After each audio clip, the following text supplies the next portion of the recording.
Bismillahirrahmanirrahim.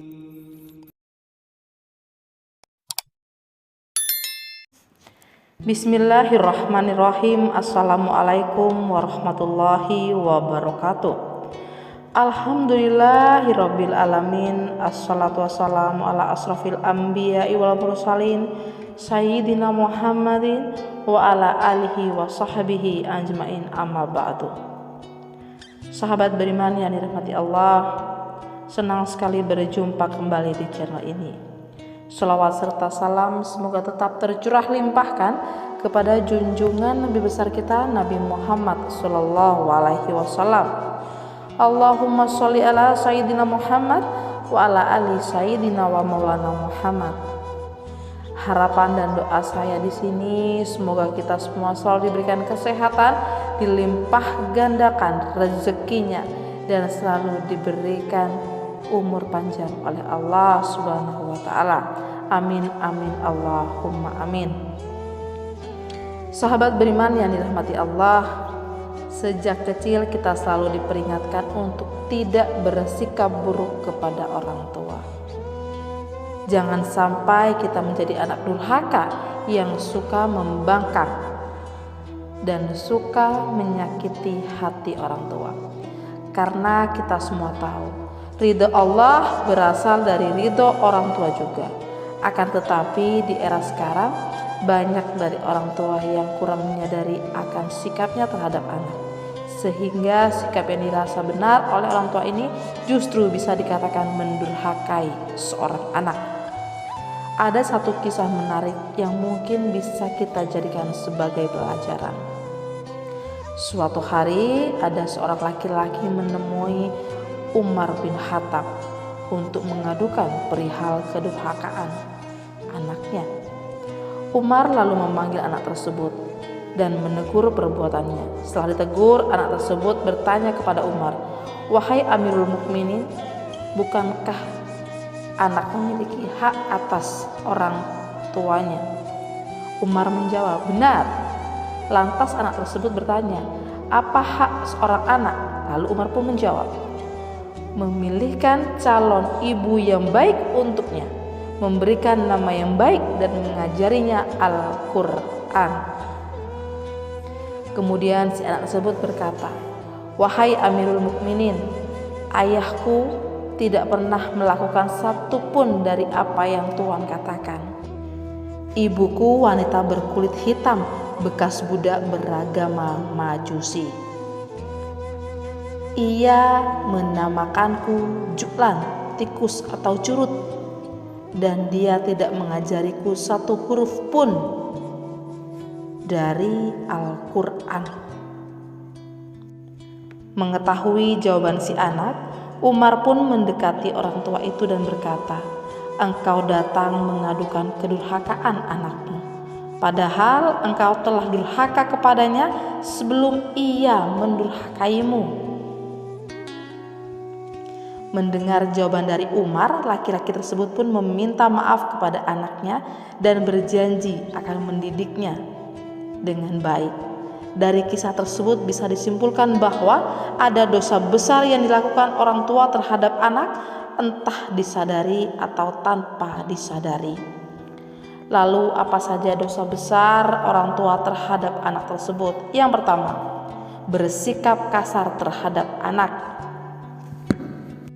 Sebagai orang tua, kita sangat tidak dianjurkan untuk memaki anak karena perilakunya yang tidak kita sukai. Apabila kita menemukan sikap anak yang tidak kita suka, hendaknya nasihatilah dengan lembut dan tetap dengan penuh kasih sayang. Rasulullah SAW pernah bersabda, "Sesungguhnya kalian akan dipanggil pada hari kiamat dengan nama-nama kalian dan nama ayah kalian, maka perbaikilah nama kalian." Oleh sebab itu, marah atau memaki anak sangatlah tidak dianjurkan, apalagi sampai memaki anak dengan memanggil nama yang tidak sesuai dengan nama si anak. Yang kedua, pilih kasih kepada anak. Orang tua yang memiliki anak lebih dari satu sangat tidak dianjurkan pilih kasih atau bahkan memberi lebih kepada anak kesayangan dibanding dengan anak yang lain, sehingga yang terjadi adalah anak yang lain merasa cemburu. Sikap pilih kasih orang tua terhadap anak bisa memicu putusnya tali silaturahmi antara sesama anak dan bisa menyebabkan kecemburuan sosial.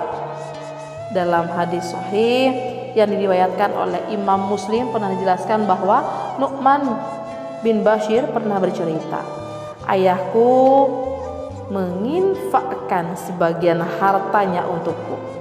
Ibuku Amrah binti Rawahah kemudian berkata, saya tidak suka engkau melakukan hal itu, sehingga menemui Rasulullah. Ayahku kemudian berangkat menemui Rasulullah SAW sebagai saksi atas sedekah yang diberikan kepadaku. Sahabat beriman yang dirahmati Allah, Rasulullah berkata kepadanya, apakah engkau melakukan hal ini kepada seluruh anak-anakmu? Ia berkata tidak. Rasulullah berkata, bertakwalah kepada Allah dan berlaku adillah kepada anak-anakmu. Ayahku kemudian kembali dan menarik lagi sedekah itu. Hadis riwayat Muslim dalam kitab Al-Hibat, hadis nomor 3055. Dari hadis tersebut bisa disimpulkan bahwa kita sebagai orang tua sangat dianjurkan untuk berlaku adil kepada setiap anak menurut kebutuhannya masing-masing. Oleh sebab itu, sebisa mungkin hindari pilih kasih kepada salah satu anak kita, karena dengan berperilaku adil menurut porosinya, insya Allah akan terjalin silaturahmi antar anak sampai kapanpun. Yang ketiga, membanding-bandingkan anak.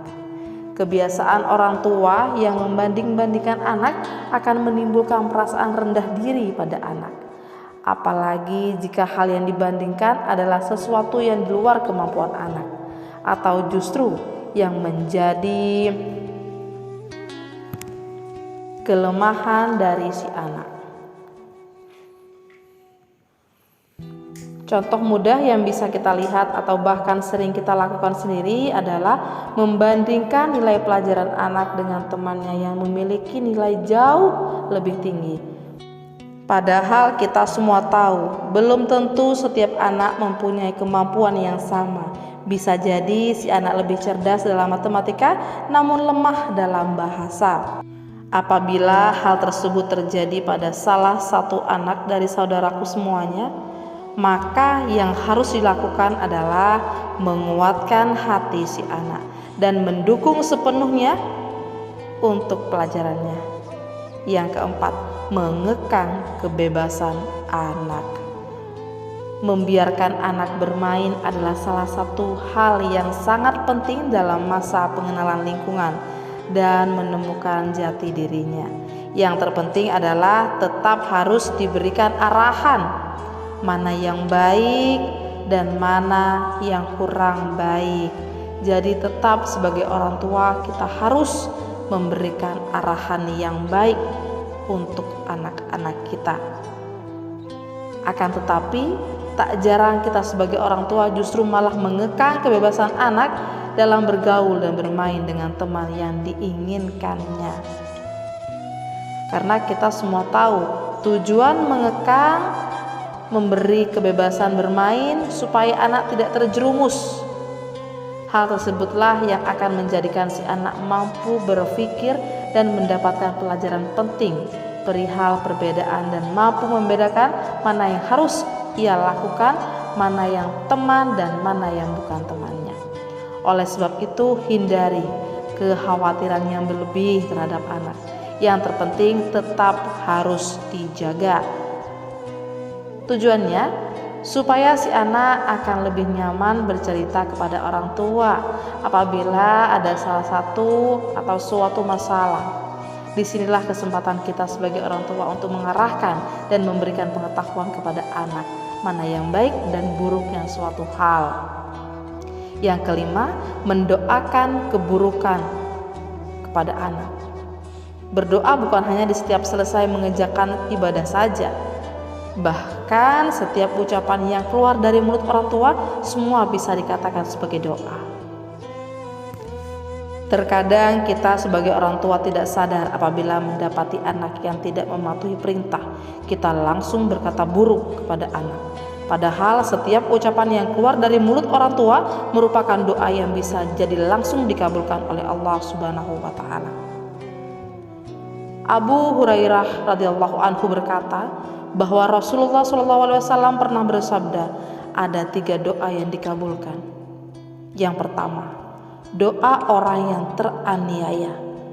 Kedua, doa musafir. Dan yang ketiga, doa atau keburukan orang tua atas anaknya. Hadis riwayat Tirmizi nomor 1828. Oleh sebab itu, berhati-hatilah dalam berbicara kepada anak.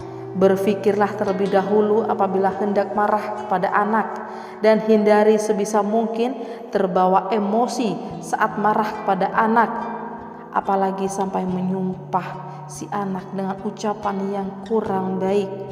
Hindari hal tersebut, karena hal tersebut bisa saja terjadi kepada si anak kemudian hari.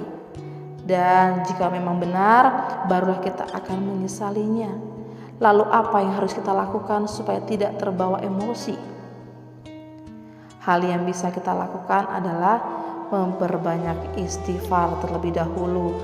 Lalu tanyakan alasan kepada si anak perihal apa yang menurut kita orang tua menjadi kesalahan dari si anak. Kemudian berikan perumpamaan dan saran. Lalu kembalikan kepada si anak supaya menentukan pilihan. Insya Allah si anak tidak merasa tersakiti hatinya dan mampu berpikir bahwasannya hal yang dikerjakan tersebut kuranglah baik dan hal tersebut harus ditinggalkan. Yang keenam, tidak memberi pendidikan kepada anak. Yang dimaksud pendidikan dalam hal ini bukanlah sekedar pendidikan sekolah saja, akan tetapi juga menyangkut berbagai macam aspek kehidupan, misalnya agama, sosial, budaya, dan lain sebagainya. Setiap orang tua wajib memberikan pembekalan keterampilan kepada anaknya, sehingga keterampilan tersebut bisa menghantarkan anak untuk menemukan jati diri, perihal menemukan kehidupan yang bahagia, dunia maupun di akhirat nanti. Apabila kita mengabaikan pendidikan anak, maka bisa dikatakan anak tersebut layaknya anak yatim, padahal masih mempunyai orang tua. Ada syair Arab yang mengatakan, anak yatim itu bukanlah anak yang telah ditinggal orang tuanya dan meninggalkan anak-anaknya dalam keadaan hina. Sesungguhnya anak yatim itu adalah anak yang sangat dekat dengan ibunya, yang selalu menghindar darinya, atau ayah yang selalu sibuk dan tidak ada waktu bagi anaknya. Sahabat beriman yang dirahmati Allah, kalau kita menyimpulkan, syair tersebut ingin menyampaikan bahwa perhatian adalah kunci penting dalam mendidik anak supaya sukses dunia dan juga sukses di akhirat nanti. Adalah sebuah bentuk kedurhakaan terhadap anak apabila kita sebagai orang tua justru tenggelam dalam kesibukan, sehingga yang terjadi adalah kita lupa untuk mengajarkan anak tentang akidah agama. Rasulullah SAW pernah bersabda, ajarilah anak-anakmu sholat saat mereka berusia 7 tahun dan pukullah mereka bila tidak melaksanakan sholat pada usia 10 tahun. Hadis riwayat Tirmizi nomor 372. Sahabat beriman yang dirahmati Allah, marilah kita sebisa mungkin menjadi orang tua yang bisa dijadikan panutan bagi anak-anak kita. Semoga Allah Subhanahu wa taala selalu melindungi dan menjauhkan kita dari semua perbuatan tercela semasa hidup di dunia. Demikian yang dapat saya bagikan, semoga bermanfaat. dan semoga bisa menjadikan kita orang tua yang sangat-sangat baik terhadap anak. Akhirul kalam, wassalamualaikum warahmatullahi wabarakatuh.